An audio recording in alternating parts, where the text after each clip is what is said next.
ಯಾರೇ ಬರ್ಲಿ, ಯಾರೇ ಬರ್ದಿರೋ ಹೋಗ್ಲಿ, ಸಾಮಾಜಿಕವಾಗಿ ಅಥವಾ ಎಲ್ಲ ಜನರು ಕಷ್ಟಪಡೋದು ಪಡ್ತಾನೆ ಇದೀವಿ.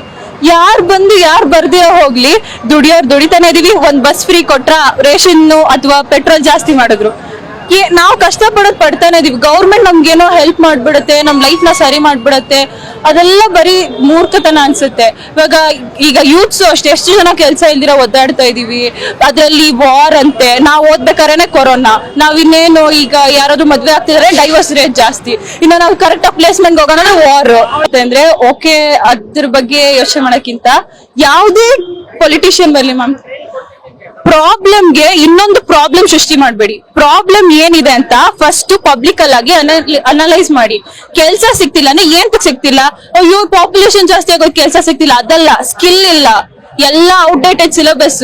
ಎಷ್ಟು ಜನಕ್ಕೆ ಎ ಯೂಸ್ ಮಾಡಕ್ ಬರುತ್ತೆ? ಎ ಅಂದ್ರೆ ಚಾಟ್ ಜಿಪಿಟಿ ತೆಗಿತಾರೆ. ಎಷ್ಟು ಜನ ಕುತ್ಕೊಂಡು ನಿಜವಾಗ್ಲೂ ಹೋಮ್ ವರ್ಕ್ ಸಾಲ್ವ್ ಮಾಡೋಕೆ ಕೇಪಬಿಲಿಟಿ ಇದೆ?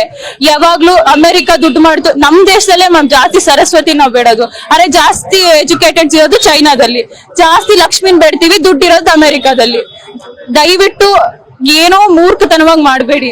ಯೋಚನೆ ಮಾಡಿ, ನಮ್ ಲೈಫ್ ಹೆಂಗಿರತ್ತೆ, ನಾವ್ ಸ್ಕಿಲ್ ತಗೊಂಡೇನೆ ಕೆಲಸ ಸಿಗೋದು. ಯಾವ ಗೌರ್ಮೆಂಟ್ ಬಂದು ನಮ್ ಲೈಫ್ ಚೇಂಜ್ ಮಾಡುತ್ತೋ ಇಲ್ವೋ ಗೊತ್ತಿಲ್ಲ, ನಮ್ ಲೈಫ್ ನ ನಾವೇ ಚೇಂಜ್ ಮಾಡ್ಕೋಬೇಕಷ್ಟೇ.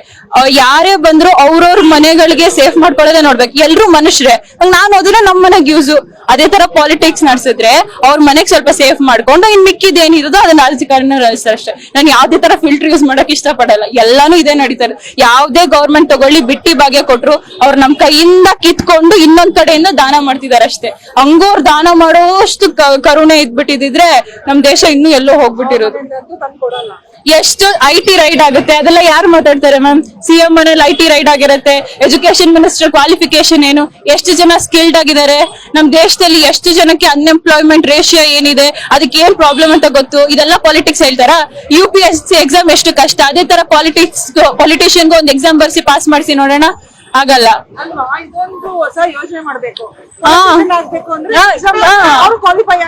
UPSC ಬರಿಬೇಕಂದ್ರೆ ಕಠಿಣ ಶ್ರಮ ಇರುತ್ತೆ. ಅದನ್ನ ಇವರು ಆ UPSC ಬರ್ದಾದ್ಮೇಲೆ ಒಂದು ಪಾಲಿಟಿಷಿಯನ್ ಕೆಳಗೇನೆ ಪಾಪ ಅವ್ರು ಕೆಲಸ ಮಾಡ್ತಾರೆ. ಪಾಲಿಟಿಷಿಯನ್ ಆಗೋಕ್ಕಿಂತ ಒಂದು ಎಕ್ಸಾಮ್ ಅಂತ ಕ್ವಾಲಿಫೈ ಮಾಡಿ ಅದ್ರಲ್ಲಿ ಅವ್ರು ಪಾಸ್ ಆಗ್ತಾರೆ ಅಂದ್ರೆ ಅವಾಗ ನಮ್ ದೇಶನ ಇಷ್ಟು ಜನ ಎಜುಕೇಟೆಡ್ಸ್ ನ ಆಡೋ ಒಬ್ರು ಅವ್ರು ಎಜುಕೇಟೆಡ್ ಇಲ್ವಾ ಅಂತ ನಮ್ಗೆ ಹೆಂಗ್ ಗೊತ್ತಾಗುತ್ತೆ? ಯಾವ ತರ ಎಜುಕೇಶನ್ ಬೇಕಪ್ಪ ಅವ್ರಿಗೆ? Ma'am basic education ma'am. ಜನರಿಗೆ ಏನ್ ಕಷ್ಟ ಆಗ್ತಿದೆ, ಜನರು ಬಿಟ್ಟಿ ಭಾಗ್ಯ ಏನ್ ಚೂಸ್ ಮಾಡ್ತಿದ್ದಾರೆ, ಏನ್ ಆಕ್ಚುಲಿ ನಮ್ ಸೊಸೈಟಿಗ್ ಬೇಕು?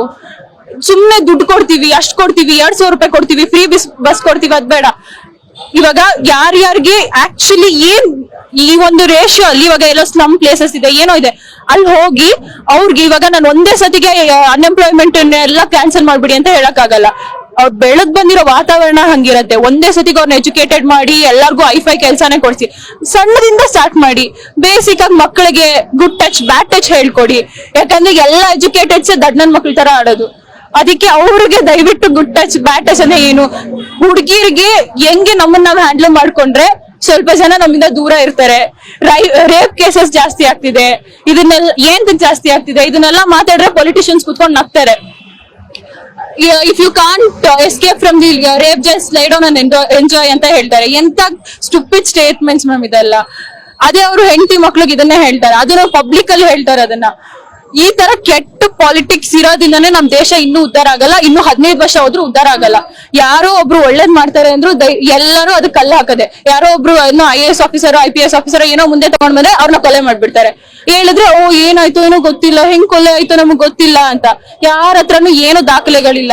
ದಯವಿಟ್ಟು ಯಾವ್ದೇ ತರ ಏನೇ ಪ್ರಾಬ್ಲಮ್ ಸಾಲ್ವ್ ಮಾಡ್ತೀರಾ ಅಂದ್ರು ಪಬ್ಲಿಕ್ ಆಗಿ ಏನ್ ಬೇಕು ಅಂತ ಅರ್ಥ ಮಾಡ್ಕೊಡಿ. ಸುಮ್ನೆ ಬಾಯಿಗೆ ಬಂದಿದ್ ಮಾತಾಡ್ಬೇಡಿ. ಎಜುಕೇಟೆಡ್ಸ್ ಇದಾರೆ, ಕ್ವೆಶನ್ ಮಾಡ್ತಾರೆ. ಕ್ವೆಶನ್ ಮಾಡಿದ್ರೆ ಅರ್ಥ ಮಾಡ್ಕೊಂಡು ಉತ್ತರ ಕೊಡೋಕಾರು ನಿಮ್ಗೆ ಎಜುಕೇಶನ್ ಬೇಕಲ್ವಾ? ಅದಕ್ಕೆ ನೀವ್ ಹೇಳ್ತಾ ಇರೋದು ಕ್ವಾಲಿಫೈ ಸರ್ಕಾರ ಬೇಕು. ಕ್ವಾಲಿಫೈ ನಿಮ್ಗೆ ನಿಮ್ಮ ಅಪ್ಪ ಮುತ್ತಜ್ಜ ತಾತ ಎಲ್ಲ ಆಳಿದಾರೆ, ನನಗೆ ಅದಕ್ಕೆ ಸೀಟ್ ಬೇಕು ಆಗಲ್ಲ. ನೀನ್ ಕರೆಕ್ಟ್ ಆಗಿ ನಿನ್ಗೆ ಕ್ವಾಲಿಫಿಕೇಶನ್ ಇದ್ಯಾ? 1000 ಜನ ನಡ್ಸೋ ಯೋಗ್ಯತೆ ಇದ್ಯಾ? ಲೀಡರ್ಶಿಪ್ ಕ್ವಾಲಿಟೀಸ್ ಇದ್ಯಾ? ಒಬ್ರು ನಿನ್ನ ಹತ್ರ ಕಷ್ಟ ಅಂತ ಬಂದ್ರೆ ಅವ್ರು ನಿಜವಾಗ್ಲೂ ಕಷ್ಟ ಪಡ್ತಿದಾರ, ಇಲ್ಲ ನಿನ್ನ ಹತ್ರ ಫೇಕ್ ಮಾಡ್ತಿದಾರ ಅನ್ನೋ ಅಬಿಲಿಟಿ ಇದೆಯಾ? ಇಲ್ಲ ಸ್ಕಿಲ್ ಏನಾದ್ರು ಇದ್ಯಾ ನಿನ್ಗೆ?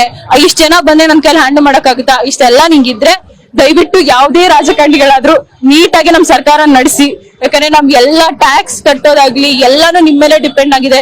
ಅನ್ಯಾಯವಾಗಿ ನಮ್ಮ ಹತ್ರ ಕೊಳ್ಳೆ ಹೊಡಿಬೇಡಿ. ಈಗ ಓದ್ತಿರೋ ಸ್ಟೂಡೆಂಟ್ಸ್ ಗಂತೂ ಹೆಂಗಾಗ್ಬಿಟ್ಟಿದ್ರೆ ನಾವು ಓದಿ ಯಾವ ಕಾಲಕ್ಕೆ ಮನೆಗಿನೆಲ್ಲ ಕಟ್ಬೇಕಂದ್ರೆ ಕಿಡ್ನಿ ಲಿವರ್ ಎಲ್ಲ ಅಡಾಯ್ಟಿ ಹೋಗ್ಬೇಕನ್ಸುತ್ತೆ. ನಾವು ದಯವಿಟ್ಟು ಏನೇ ಮಾಡೋಂಗಿರೋ ಹುಷಾರಾಗಿ ಮಾಡಿ ಅಷ್ಟೇ. ಪ್ರಜೆಗಳಿಂದ ಪ್ರಜಾಕೀಯ, ಪ್ರಜೆಗಳಿಗಾಗಿ ಪ್ರಜಾಕೀಯ, ಪ್ರಜೆಗಳಿಗೋಸ್ಕರ ಪ್ರಜಾಕೀಯ, ಮಟ್ಟ ಹಾಕಲು ರಾಜಕೀಯ, ನಮ್ಮಿಂದ ನಮಗಾಗಿ